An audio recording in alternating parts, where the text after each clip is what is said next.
থাকার কারণে এই কোরআন তাকে টেনে টেনে জাহান্নামে নিয়ে যাবে। কথা বলেন ঠিক না ঠিক? এই জন্য মেরে ভাই দোস্ত, এই পবিত্র কোরআনুল কারীম যে আল্লাহ পাক আমাদেরকে দিলেন, এই কোরআনের কয়েকটা হক আছে। মুসলমান হিসাবে, মুমিন হিসাবে আমরা এই হক আদায়ে সচেষ্ট হওয়া আমাদের প্রত্যেকের জন্য জরুরি। কোরআনের 1 নম্বর হক হলো কোরআনের প্রতি ঈমান আনা। যালিকাল কিতাবু লা রাইবা ফীহি হুদাল লিল মুত্তাকিন। এই কোরআন মুমিনের জন্য আল্লাহ পাক হেদায়েতের আলোকবর্তিকা হিসেবে পাঠিয়েছেন, হেদায়েতের কাণ্ডার হিসেবে আল্লাহ পাক কোরআন দিয়েছেন। লা রাইবা ফীহি, কোরআনের মধ্যে কোনো রকম শোভা সন্দেহের অবকাশ নেই। কোরআনের প্রতি সচ্চা ঈমান পরিপূর্ণ 100% শতভাগ বিশ্বাস রাখতে হবে। এটা কোরআনের 1 নম্বর হক। 2 নম্বর কোরআনের হক হলো তিলাওয়াতুল কোরআন, কোরআনের বিশুদ্ধ তিলাওয়াত শিখা। কোরআনের হক এটা যে কোরআনকে তিলাওয়াত শিখতে হবে। দেখেন, আল্লাহ রাব্বুল আলামিন বিশ্বনবী সাল্লাল্লাহু আলাইহি সাল্লামকে দুনিয়ায় পাঠিয়েছেন। আল্লাহর হাবিবকে আল্লাহ পাক যে সমস্ত কর্মসূচি দিয়ে পাঠিয়েছিলেন, আল্লাহর হাবিব সাল্লাল্লাহু আলাইহি সাল্লামের জীবনের অন্যতম একটা কর্মসূচি ছিল তিনি এই কোরআন মানুষের সামনে তিলাওয়াত করতেন, মানুষকে কোরআনের শিক্ষা দিতেন, কোরআনের আলোয় মানুষকে তিনি পথ দেখাতেন। এটা নবীর অন্যতম জীবনের কর্মসূচি ছিল। হুয়াল্লাযী বা'আসা ফিল উম্মিয়্যিনা রাসূলাম মিনহুম ইয়াতলু আলাইহিম আয়াতিহি। আল্লাহ পাক কোরআন ইরশাদ করেছেন, তিনি তো সেই মহান সত্তা যিনি মানুষের মাঝে নবী পাঠিয়েছেন। আর সেই নবীর 1 নম্বর কর্মসূচি ছিল তিনি মানুষের সামনে এই কোরআনকে তিলাওয়াত করতেন। এই জন্য মেরে ভাই দোস্ত, কোরআন তিলাওয়াত শিখা, বিশুদ্ধ কোরআন তিলাওয়াত জানা, এটা নবীওয়ালা কাজ। নবী এই দায়িত্ব মরণ পর্যন্ত পালন করেছেন।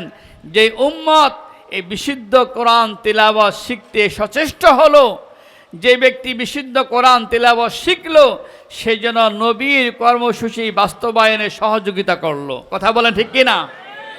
কিন্তু মেরে ভাই দোস্ত, যদি কোনো ব্যক্তি কোরআনের তিলাওয়াত না শিখে, কোরআন তিলাওয়াত না জানে, কোরআন না ধরে, না ছোঁয়, তাহলে কিন্তু সে পরকালে হাসরের এই কঠিন মুহূর্তে আল্লাহ পাকের সামনে সে ধরা খেয়ে যাবে। পবিত্র কোরআনুল কারীমের সূরা ফুরকান, এই সূরার মধ্যে আল্লাহ পাক ইরশাদ করেছেন, ওয়াকালার রাসূল ইয়া রাব্বি ইন্না কওমি ইত্তাখাযু হাযাল কুরআনা মাহজুরা। হাসরের দিন যখন আল্লাহ পাক বিচারের সিংহাসন কায়েম করবেন, যখন সেখানে আল্লাহ রাব্বুল আলামিন মানুষকে নানা রকম জিজ্ঞাসায় সম্মুখীন করবেন, তো সেই সময় আল্লাহ রাব্বুল আলামিনের সামনে দাঁড়িয়ে, সেই সময় আল্লাহ রাব্বুল আলামিনের সামনে দাঁড়িয়ে নবী কিছু কিছু উম্মতের বিরুদ্ধে নালিশ করবে। নবী হয়ে যাবেন ফরিয়াদি, নবী হয়ে যাবেন মামলাকারী, নবী হয়ে যাবেন সেই দিন আমার আপনার বিপক্ষে। নবী সেই দিন দাঁড়িয়ে বলবেন, ইয়া কওমি, ওয়াকালা রাসূল ইয়া রাব্বি, হে আমার রব, ইন্না কওমি, আমার এই সম্প্রদায়ের লোকেরা, আমার উম্মতরা, ইত্তাখাযু হাযাল কুরআনা মাহজুরা, ওরা আমার কোরআনকে বর্জন করেছে, মাওলা কোরআনকে গ্রহণ করে নাই। কোরআন বর্জন করছে কিভাবে? আয়াত কারীমা তাফসীরের মধ্যে, তাফসীর ইবনে কাসীরের মধ্যে এসেছে, কোরআন বর্জন করার 1 নম্বর অর্থ হলো কোনো ব্যক্তি কোরআন তিলাওয়াত না জানা, কোরআন তিলাওয়াত করে নাই, কোরআন ধরে নাই, ছোঁয় নাই, কোরআনের সংস্পর্শে যায় নাই, কোরআনের বিশুদ্ধ তিলাওয়াত আত্মস্থ করে নাই, কোরআন নিয়ে তার মেহনত ছিল না। এটা হলো কোরআনকে বর্জন করার 1 নম্বর অর্থ। মেরে ভাই দোস্ত, আল্লাহ রাব্বুল আলামিন আপনাকে আমাকে দুনিয়ায় পাঠিয়েছেন, আমার আপনার তাবৎ মুক্তির সব ফর্মুলা আল্লাহ পাকে কোরআনে দিয়ে রেখেছেন। অথচ এই কোরআনটা আমরা ধরলাম না, শুইলাম না, এর তিলাওয়াত জানলাম না, একে নিয়ে একটু ফিকির করলাম না, ভাবলাম না। তো এটা আল্লাহ রাব্বুল আলামিনের কত বড় অবাধ্যচারিতা হয়। কথা বলেন ঠিক না ঠিক? হ্যাঁ ভাই, আল্লাহ পাক আমাদেরকে আপনাকে যে জ্ঞান বিজ্ঞান দিয়েছেন, আমরা গবেষণা করে সে মাটির নিচের গভীর থেকে 1000 ফিট নিচ থেকে আমরা ঠান্ডা মিষ্টি পানি বের করতে চিনেছি, মহাকাশ গবেষণা করতে আমরা চিনেছি, কত কিছু আমরা আবিষ্কার করেছি। অথচ আমার ঘরের মধ্যে রাখা, তাকের মধ্যে সাজানো 2 মলাটের মাঝখানে রাখা কোরআন, যে কোরআন আমাকে বারবার ডেকে ডেকে কত নসিহা করছে, কত কিছু আমাকে বলছে, সেই কোরআনটা একদিন খুললাম না, সেই কোরআনটা পড়লাম না, সেই কোরআনকে ছুঁইলাম না, তাকে আমি আমার সাথে মিতালি বানাতে পারলাম না, তার সাথে আমি কথা আদান প্রদান করতে পারলাম না।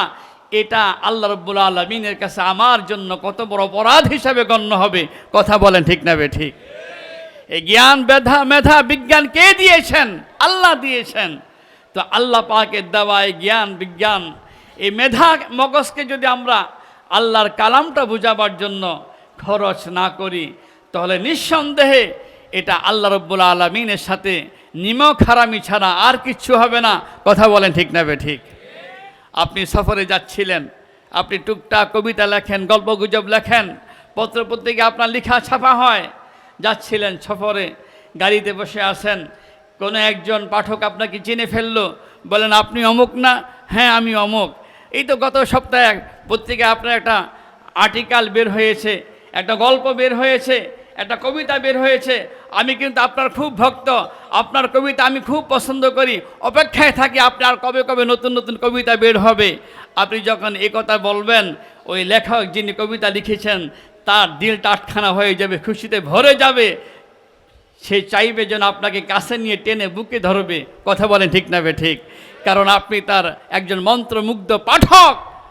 বেরে ভাই ঠিক, এই পবিত্র কোরআনুল কারীমকে নাযিল করেছেন আল্লাহ।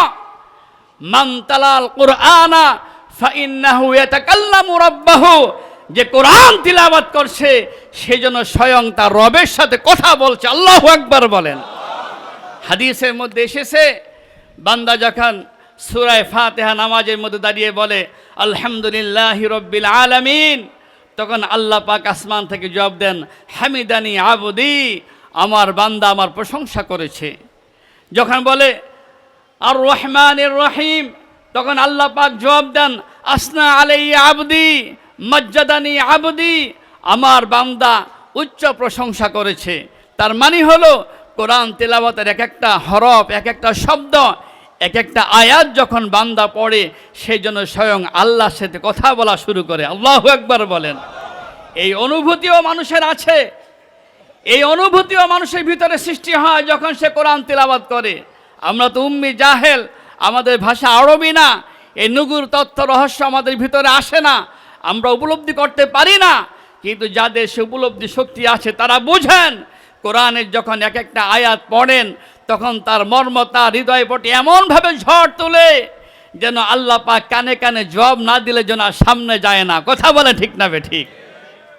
মেরে ভাই দোস্ত, আপনি যখন সেই কোরআন পড়বেন আর যখন আপনি দিল দিয়ে কোরআনকে ভালোবাসবেন, তখন কোরআনের মালিক আল্লাহ কালামুল্লাহ যার, সে রব আপনার প্রতি কতটা খুশি হবে। দেখেন, আপনার ঘরে একটা ছোট্ট বাচ্চা আছে, তাকে আপনি তিলে তিলে লেলে পেলে বড় করছেন। বাচ্চাটার বয়স এখন 2 বছর, টুকটাক কথা বলতে শুরু করেছে। যেই দিন বাচ্চাটা প্রথম বলল, আপনাকে আব্বু বলে ডাক দিল কিংবা আম্মু বলে ডাক দিল, এই আওয়াজটা আপনার কাছে পৃথিবীর সবচাইতে দামি এবং সবচাইতে মধুর আওয়াজ বলে মনে হবে। কথা বলেন ঠিক কি না? কারণ যেই সন্তানকে আপনি লেলে পেলে বড় করছেন, সেই সন্তান আপনাকে ডাকতে শিখেছে।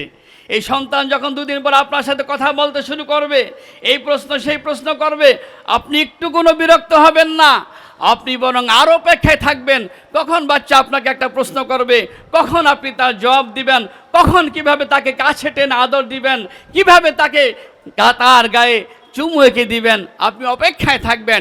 ঠিক একজন বান্দা যখন কোরআনুল কারীমে তিলাওয়াত শুরু করে, তো আল্লাহ রাব্বুল আলামিন যেন অপেক্ষায় থাকে যে আমার বান্দা আমার সাথে কথা বলতে শুরু করেছে। আল্লাহু আকবার বলেন। কথা বলেন ঠিক না ঠিক? যেই বান্দা কোরআন তিলাওয়াত করছে, সে কোরআন তিলাওয়াত করছে না, সে তো স্বয়ং আল্লাহর সাথে কথা বলছে। কথা বলেন ঠিক না ঠিক? এই কারণেই তো লিল্লাহি তাকবীর, আল কোরআনের আলো, আল কোরআনের আলো। এই কারণেই তো হাদিসে বলা হয়েছে আন্নাল আবদা ইদা কামা ইলা সালাতি ইউনাজি রাব্বাহু, বান্দা যখন নামাজে দাঁড়ায় আর যখন সে চুপিসারে কোরআনের তিলাওয়াত করে, তো তোমরা কে কি ভাবছ?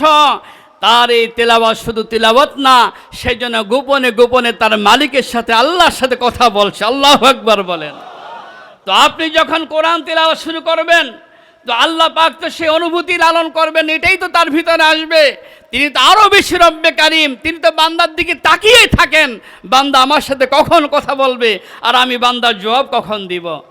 ভাই, আপনি তো ডিগ্রি নিয়েছেন, ইংরেজিতে আপনার ডিগ্রি আছে, আপনার বড় বড় সার্টিফিকেট আছে, বড় বড় আপনার ডক্টরেট আছে, কত কিছু আপনি করেছেন, কিন্তু আপনি কোরআন তিলাওয়াত শিখেন নাই। তার মানে আপনি বোবা, আপনি আপনার রবের সাথে এখনো কথা বলা শিখেন নাই। কথা বলেন ঠিক না বেঠিক? এখন আপনি কথা বলা শিখেন নাই। এ কারণে একজন পিতার, একজন মাতার, একজন অভিভাবকের সর্বপ্রথম কর্তব্য পড়ে হাদিসের মধ্যে আল্লাহ নবী ইরশাদ করেছেন, মা নাহালা ওয়ালিদুন ওয়ালাদাহু মিন হুসনি আদাবিহি। একজন পিতা মাতা তার সন্তানের জন্য তাকে সুশিক্ষা দেওয়ার চাইতে উত্তম কোনো সম্পদ দুনিয়ায় দিয়ে যেতে পারে না। সবচাইতে বড় সুশিক্ষা হলো সন্তানকে কোরআনের শিক্ষা দেওয়া। মেরে ভাই দোস্ত, আমরা ইনশাআল্লাহ আমাদের সন্তানদেরকে কোরআন শিখাবো। আমরা যারা বড় হয়ে গেছি, সময় মতো আমরা কোরআন শিখতে পারি নাই, আমাদের সময় ফুরায় নাই মরণ পর্যন্ত কোরআন শিখার সময়। কারণ বৃদ্ধ হলে কোরআন শিখা যাবে না এমনটি নয়। সাহাবায়ে কেরাম রিদওয়ানুল্লাহি আলাইহিম আজমাইনগণ বৃদ্ধ বয়সে সেই কোরআন শিখেছেন। আবু বকর, ওমর, ওসমান, আলী, আব্দুর রহমান, এরা সবাই বয়স্ক হয়ে কোরআন শিখেছেন। সুতরাং আসুন আমরা এই বয়স্ক উন্মুক্ত ইসলামী শিক্ষা ফাউন্ডেশনের ছাত্র হই। আমরা যার যার অবস্থানে থেকে যে মহল্লা আছি, সেই মসজিদের সাথে যোগাযোগ করে আমরা এই ফাউন্ডেশনের একজন ছাত্র হয়ে আমরা ইনশাআল্লাহ কোরআন শিক্ষায় ব্রত হই। যদি কোরআন শিক্ষা শুরু করি, ইনশাআল্লাহ আল্লাহ যদি কোরআন শিখার আগে আমাকে দুনিয়া ছেড়ে নিয়ে যান, আমার যদি মৃত্যু হয়ে যায়, হাদিসে পাকের মধ্যে আল্লাহ নবী ইরশাদ করেছেন, মান মাতা ওয়া হুয়া ইয়াতলুবুল ইলমা ফাহুয়া শাহীদুন। যে ব্যক্তি মারা গিয়েছে এই অবস্থায় যে সে কোরআন শিখতেছিল, তাহলে তার এই মরণ, তার এই মৃত্যু শহীদি মৃত্যু হিসাবে কবুল হবে। বলেন না সুবহানাল্লাহ। তো আমরা কোরআন শিখবো তো ইনশাআল্লাহ। কোরআন শিখতে শিখতে মরবো ইনশাআল্লাহ। আল্লাহ পাক আমাদের সবাইকে কবুল করুক। আসসালামু আলাইকুম ওয়া রাহমাতুল্লাহি ওয়া বারাকাতুহু।